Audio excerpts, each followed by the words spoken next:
person. Sobrang talino niya, sobrang mature niya mag-isip. And she inspires me because despite all the pain, nakakapagpasaya pa rin siya ng tao and I want to be just like that. Anong feeling mo?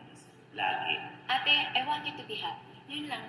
Lagi niya gusto. Ate, dapat maging happy ka. Kasi lahat kami napapasaya mo. Gusto ka namin pasayahin din. And always remember to be happy. Yun yung importante para sa kanya. Ayaw niya ako nakikita malungkot or Yung relasyon ng magkapatid ang kinaiingitan ng mga tao. Pag nag-vlog, parang feeling ko mas mature pa si Mona kaysa sa'yo. Oo.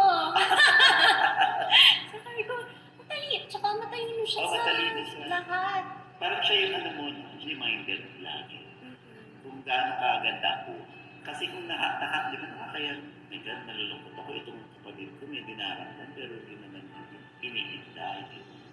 Minsan sa mga tao nawawalan ng pag-asa ngayong pandemic.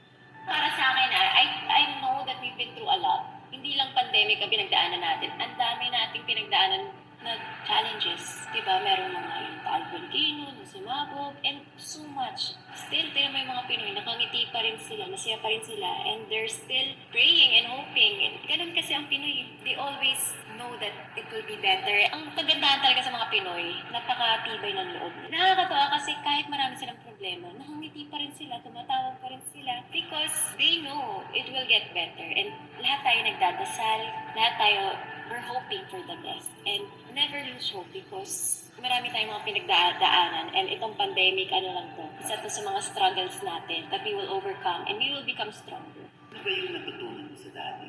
Yun, maging giving ka and maging kontento ka kasi yung tatay ko napakasimple niyang tao. Kahit na may pera siya, never siya nagyabang. Lagi niyang tinutulong din sa ibang tao and nakita ko sa kanya yun. And happy siya. Ang yun ang naman.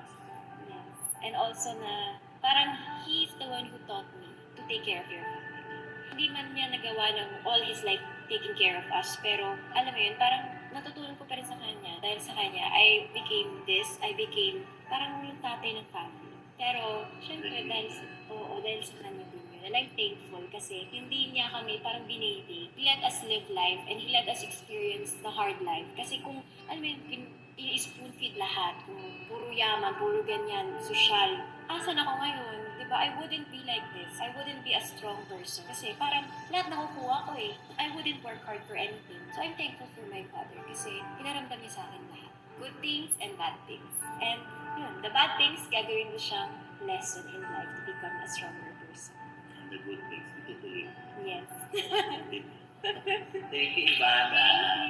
Maraming salamat. At marami kami natutunan sa mga pinagdaanan mo sa buhay. At sana patuloy mo lang gawin yung pagiging mabuti sa ibang tao. Dahil mas yan ang yaman mo. Yes. Sabi mo.